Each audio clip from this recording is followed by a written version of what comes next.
Hola, ¿qué tal? Buenos días, buenas tardes o buenas noches. El día de hoy en este video yo les voy a hablar sobre la ventilación pulmonar, presentado por su servidora María Celeste Dávila Reyes, de la Licenciatura en Medicina Integral y Salud Comunitaria, sede Chotzingo. Bueno, para comenzar voy a iniciar presentándoles mi contenido, que es ventilación pulmonar, la mecánica de la ventilación pulmonar, volúmenes y capacidades pulmonares y lo que es la ventilación alveolar. Para seguir tenemos que saber qué es la respiración, que es la entrada de oxígeno y salida de dióxido de carbono. Aquí se proporciona oxígeno a los tejidos y se retira el dióxido de carbono. Bien, como sus componentes principales tenemos que es la ventilación pulmonar, la difusión de oxígeno y dióxido de carbono, el transporte de oxígeno y dióxido de carbono en la sangre y tenemos la regulación de la ventilación en otras facetas de la respiración. Pero como dije en el inicio, únicamente vamos a hablar de lo que es la ventilación pulmonar.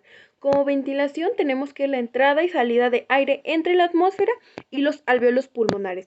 Es un proceso netamente mecánico, es importante que no confundamos lo que es la respiración con la ventilación. Vamos a seguir con músculos que causan la expansión y contracción pulmonar. Se dividen y expanden de dos maneras, el movimiento diafragmático y el movimiento costal. Como movimiento diafragmático tenemos que es un movimiento hacia arriba y abajo para alargar o acortar la caja torácica.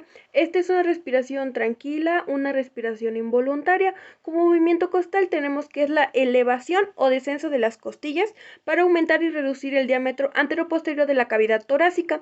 Aquí este es una respiración forzada, una respiración voluntaria. En el movimiento diafragmático, en la inspiración, sucede que el diafragma se contrae y tira hacia abajo superficies inferiores de los pulmones, o de otro modo dicho, simplemente ocurre una contracción diafragmática y el diafragma va hacia abajo. Este es un proceso activo. Por otro lado, en la expiración, que es un proceso pasivo, tenemos una relajación diafragmática y el diafragma va hacia arriba. El hecho de que el diafragma vaya hacia arriba es gracias a un proceso elástico de los pulmones y estructuras abdominales, ya que comprimen a los pulmones y expulsa el aire, ¿no? Y entonces el diafragma va hacia arriba. Entonces esto ocasiona una presión positiva, pues, que hace la expiración. Continuando con un movimiento diafragmático durante la respiración forzada, aquí ocurre que las fuerzas elásticas que mencioné anteriormente no producen la suficiente expiración forzada, entonces obtienen una fuerza adicional por la contracción de los músculos abdominales.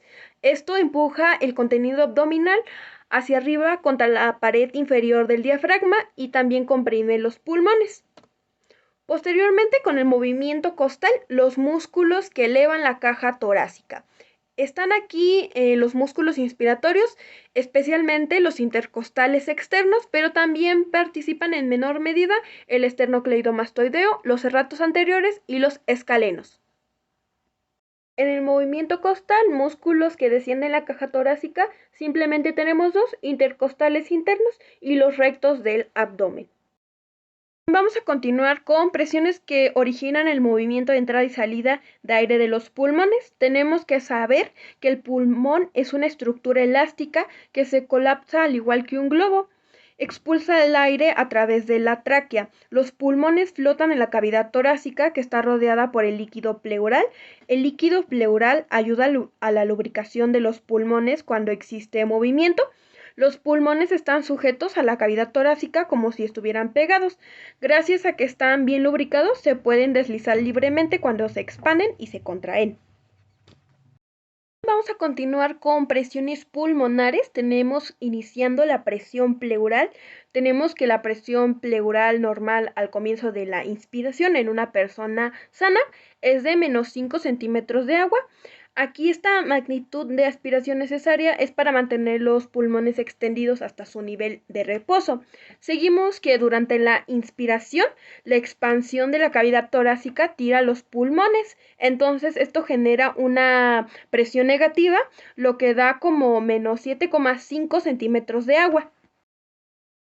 Bien, seguimos con la presión pleural. Tenemos que la presión pleural es la presión de líquido que está entre el espacio que hay entre la pleura pulmonar y la pleura de la pared torácica. Al momento de la inspiración, tenemos que la presión pleural es de menos 7,5 centímetros de agua y en el momento de la expiración, cuando ya sacamos el aire, es de menos 5 centímetros de agua, ¿no? La presión pleural es negativa, mientras más aire hay en los pulmones, la presión es más negativa. Bien, hay que continuar hablando sobre la presión alveolar. Aquí, bueno, un ejemplo iniciando, es que la glotis esté abierta, no hay un flujo de aire ni en el interior ni en el exterior de los pulmones. Entonces las presiones en todas las partes del árbol respiratorio, llegando hasta los alvéolos, son iguales a la presión atmosférica, que es de 0 centímetros de agua. Esta es una presión de referencia de las vías aéreas. Con la presión alveolar, la presión dentro de los alvéolos, al momento en que nosotros hacemos la inspiración, tenemos que la presión alveolar es de menos 1 centímetro de agua, ¿no? Cuando hacemos la expiración, sacar el aire, tenemos aquí ya una presión positiva porque ya es más 1 centímetro de agua. Aquí se puede notar en la diapositiva que tenemos en el momento de la inspiración al alvéolo insuflado. Y aquí les dejé un pequeño cuadro en el que está la inspiración y la expiración, la presión pleural y la presión alveolar y su duración. En la inspiración, durante lo que es la presión pleural, tenemos que es de menos 7,5 centímetros de agua y durante la expiración es de menos 5 centímetros de agua. En la presión alveolar tenemos igual, que es de menos 1 centímetro de agua y en la expiración es de más 1 centímetro de agua. Y en su duración tenemos que la inspiración dura en 2 segundos y la expiración dura de 3 segundos. La diferencia entre la presión alveolar y pulmonar se llama presión transpulmonar. Aquí existe la medida de fuerzas elásticas pulmonares, tienden al colapso durante lo que es la respiración. También es llamada presión de retroceso. En la imagen que les coloqué se nota la presión alveolar por arriba y la presión pleural por abajo, y entre ellas dos la presión transpulmonar.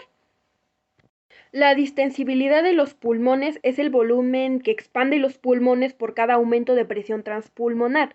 La distensibilidad normal de dos pulmones sanos de un adulto es de 200 ml de aire sobre centímetros de agua de presión transpulmonar. La presión transpulmonar va a aumentar 1 centímetro de agua. El volumen pulmonar después de lo que son 10 a 20 segundos se va a expandir a 200 ml.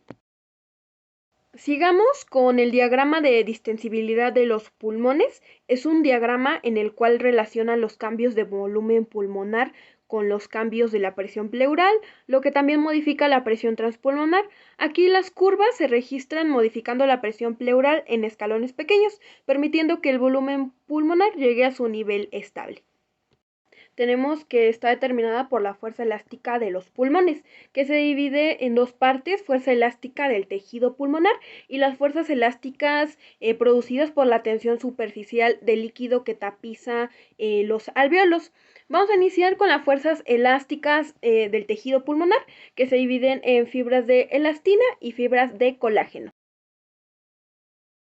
Continuando con las fuerzas elásticas que producen la tensión superficial, tenemos un ejemplo: la comparación de unos pulmones llenos de aire y unos pulmones llenos de solución salina.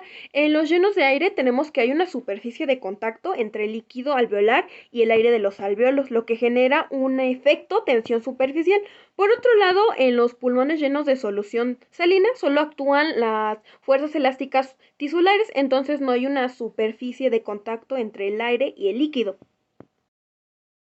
Bien, las fuerzas elásticas de la tensión superficial del líquido aire de los pulmones. Este aumenta cuando no está presente el líquido alveolar, que es el surfactante. Con esto iniciamos el siguiente tema: surfactante. Aquí les puse una imagen de un alvéolo que en la superficie se puede lograr ver moléculas de agua.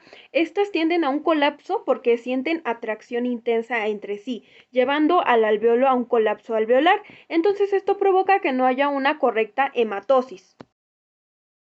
El colapso tiende a producirse por 1/3 por las fuerzas elásticas celulares, que es la elastina y el colágeno, y 2/3 por la tensión superficial líquido-aire.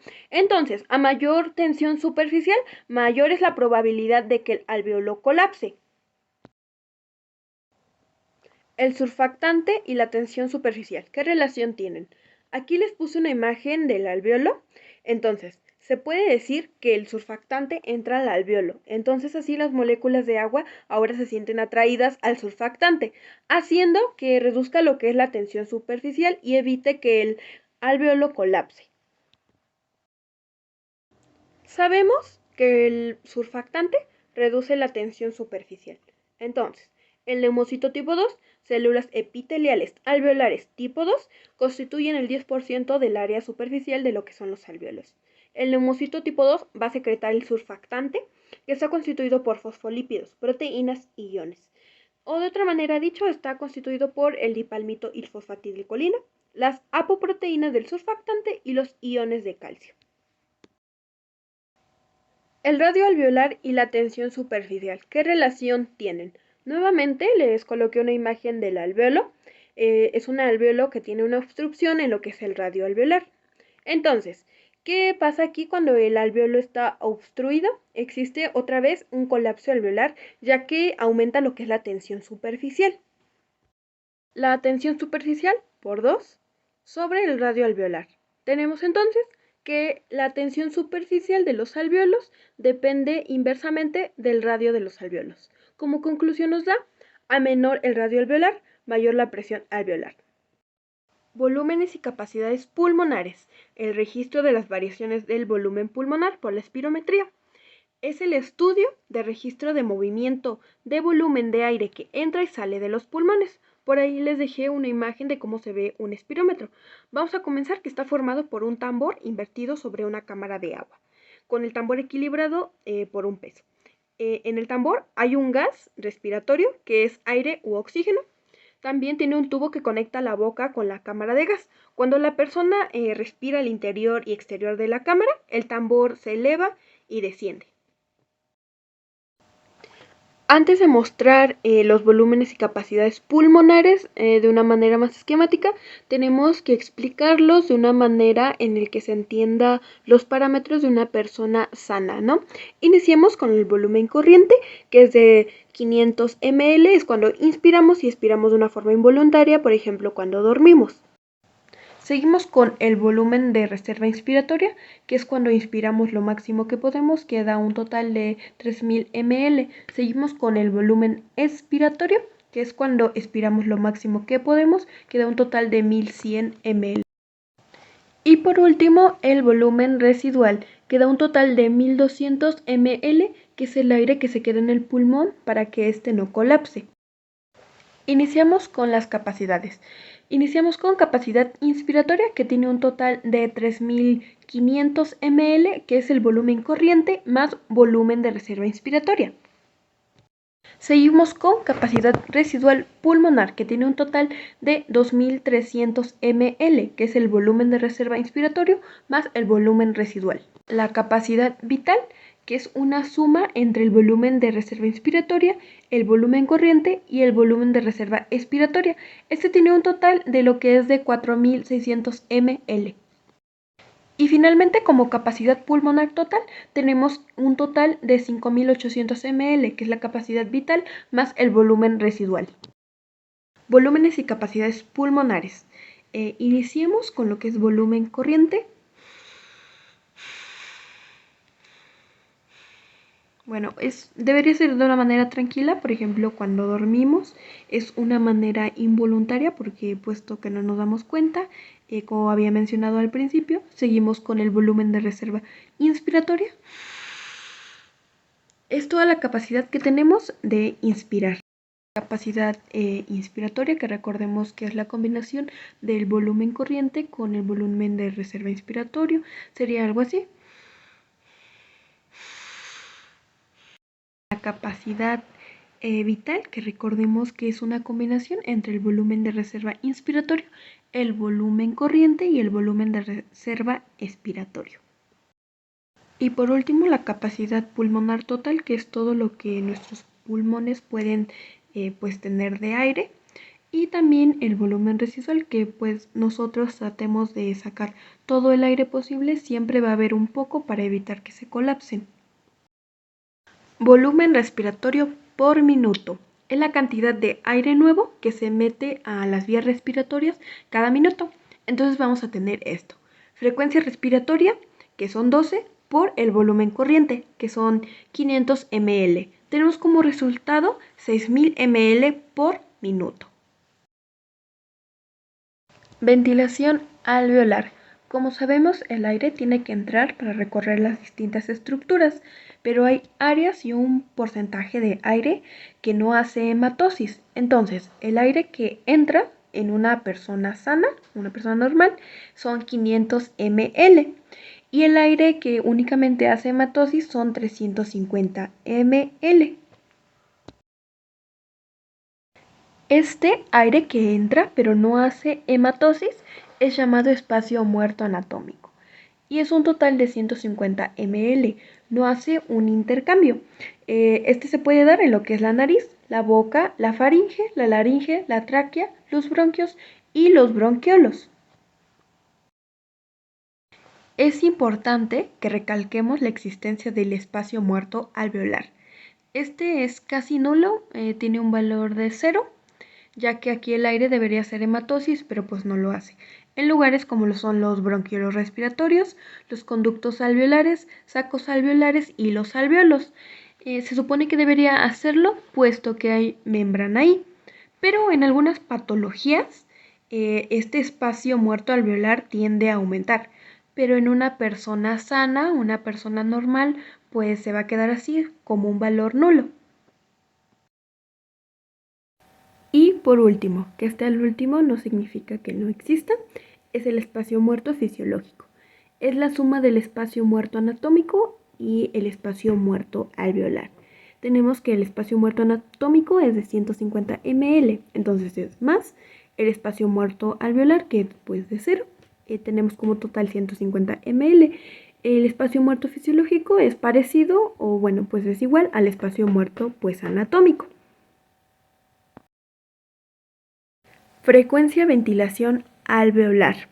Aquí tenemos, y como ya sabemos, el volumen respiratorio por minuto normal, que son 6000 ml por minuto. Entonces vamos a hacer esto.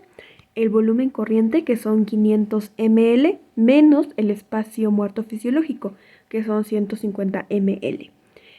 Por total tenemos 350 ml. Entonces esto se va a multiplicar por la frecuencia respiratoria, que pues son 12. Entonces, como total, en ventilación alveolar tenemos 4200 ml por minuto.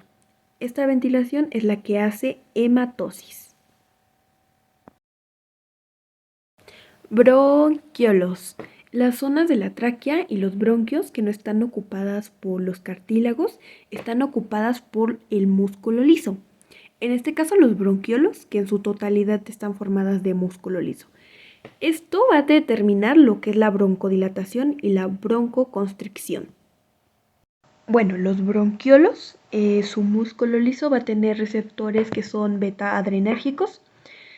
Aquí en la broncodilatación, que es la menor resistencia al aire, vamos a tener que el sistema nervioso simpático va a secretar hormonas, como lo son la adrenalina y la noradrenalina.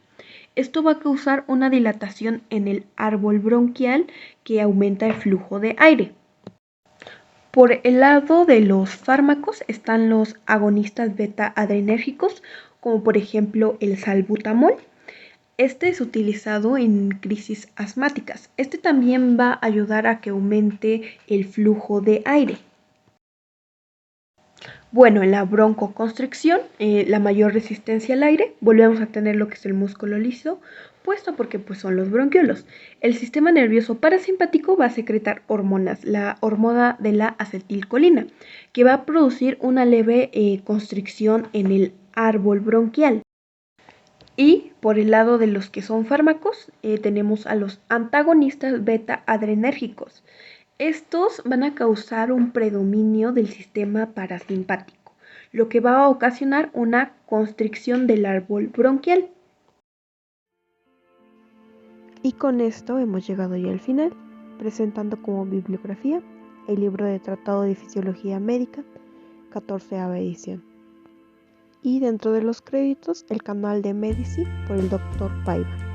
Muchas gracias por mirar el video y hasta pronto.